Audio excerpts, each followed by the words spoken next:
Nah, sama nanti tentu karena tadi satu kesatuan ya, ada bedanya di infrastruktur kalau yang sekarang di audit aplikasi. Nah, karena kalau misalnya audit aplikasi itu tadi definisinya yang mana, aplikasi itu kan ada umum dan khusus. Jadi kalau infrastruktur tadi ada yang nasional, ada IPPD. Kalau sekarang aplikasi itu ada yang umum dan khusus. Nah, konteksnya kalau aplikasi umum ini di level nasional, nanti kalau aplikasi khusus, nah itulah yang nanti akan ada di lingkungan Bapak dan Ibu, yaitu di IPPD.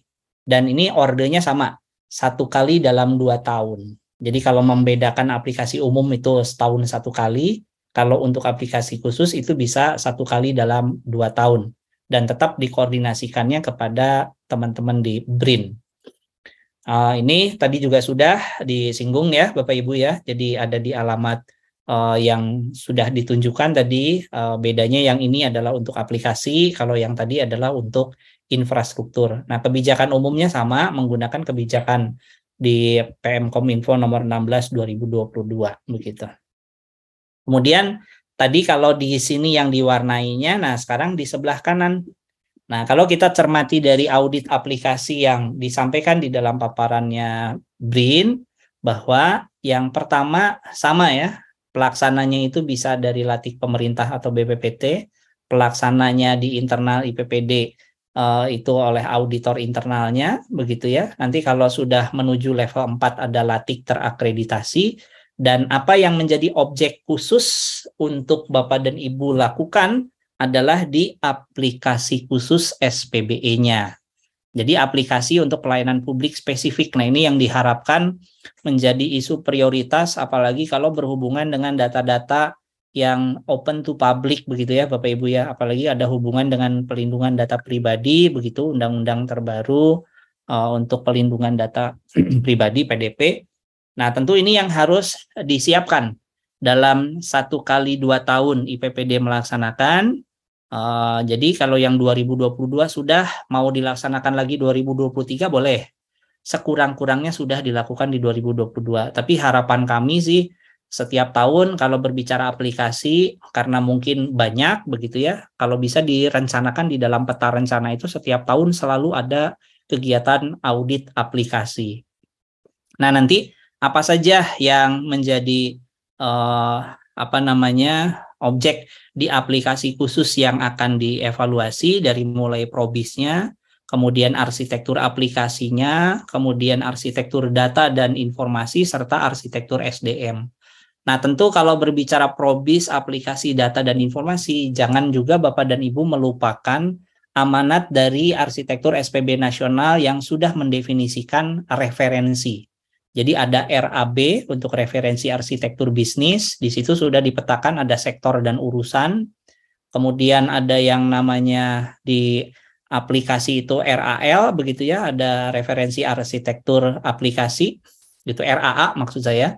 Jadi nanti di situ ada aplikasi umum, aplikasi khusus begitu. Kemudian nanti ada juga yang disebut dengan RAD, referensi arsitektur data. Ada data pokok, data tematik begitu ya, ada data topik, ada data subtopik. Nah, itu yang nanti harus disiapkan kesesuaiannya, termasuk tadi arsitektur SDM.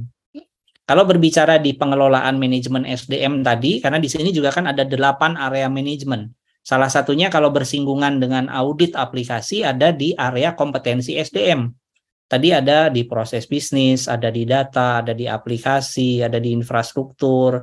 Nah, itu tentu harus sinkron ya Bapak Ibu ya. Agar apa? Audit aplikasi ini sesuai dengan juga amanat pelaksanaan 8 area manajemennya.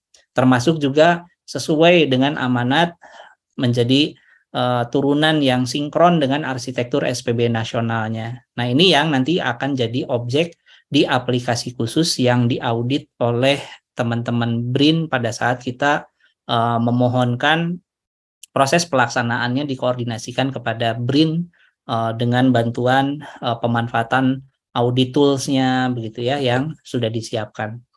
Nah, tentu ini juga sama, jadi level 1 kalau kita melaksanakan tanpa perencanaan yang tertuang di peta rencana, kemudian belum ada pedoman. Level 2 ya berarti sudah selaras dengan apa yang diamanatkan di dalam peta rencana, sudah ditunjukkan ada audit terkait aplikasi, tadi kalau di 29 ada audit tentang infrastruktur, kemudian hanya sebagian hal pokok teknis saja, misalnya yang sudah dilaksanakan untuk pemenuhan pelaksanaan auditnya. Dan belum ada pedoman begitu ya. Kalau level 3 ya berarti sesuai dengan tadi pedoman yang diamanatkan di dalam audit tools-nya itu sudah terpenuhi, termasuk seluruh hal pokok teknis yang tadi dimintakan begitu ya. Jadi kalau sudah dikoordinasikan dan pelaksanaannya terkawal oleh BRIN, ya kita meyakini bahwa Bapak dan Ibu nanti bisa dinilai tingkat kematangannya sudah berada di level 3, apapun dari hasil pelaksanaan audit terhadap aplikasi tersebut. Nah, ini yang harus dipastikan, jadi ketentuan-ketentuan teknis, baik itu pemanfaatan tools-nya, kertas kerjanya, itu yang harus dilaksanakan adalah sesuai dengan apa yang diamanatkan di dalam BRIN gitu. Dan untuk menuju ke 4 seperti tadi juga sama, polanya harus disupport oleh auditor eksternal. Jadi kalau memang belum ada, belum bisa dibantu oleh BRIN, ya mungkin kita mentok sementara di pelaksanaan audit ini levelnya masih di level maksimal di level 3 kalau memang belum bisa tersedia hal pokok teknis yang pelaksanaannya dilaksanakan oleh auditor eksternal. Dan otomatis karena belum 4 ya agak sulit untuk bisa menuju ke level 5 begitu ya. Dan ini juga sama tadi ya, kebijakan umumnya di Perkominfo 16, kemudian ini yang sedang kita tunggu untuk standar audit infrastruktur termasuk juga standar audit aplikasi begitu. Kemudian ini web yang tadi juga sudah disinggung, Bapak dan Ibu bisa mengunduh. Nah, contohnya di sini kalau ditanya apa kriteria yang akan dinilai. Nah, kalau tadi di indikator 29 itu di nomor 9, kriteria audit infrastruktur. Sedangkan kalau untuk di indikator 30 berarti akan ada kriteria penilaian untuk audit aplikasi. Dan beberapa teman-teman di pemerintah daerah, pemerintah kota gitu ya, kementerian, saya rasa sudah ada yang punya pengalaman bagaimana kalau misalnya sudah melaksanakan audit, apa yang perlu disiapkan, mungkin bisa sharing di forum-forum yang bisa difasilitasi begitu ya, untuk forum berbagi pengetahuan pelaksanaan audit yang dilakukan oleh panduan sesuai dengan apa yang diharapkan oleh BRIN. Nah, ini juga contoh tadi ya, aplikasi sudah ada laporan hasil auditnya Bapak Ibu.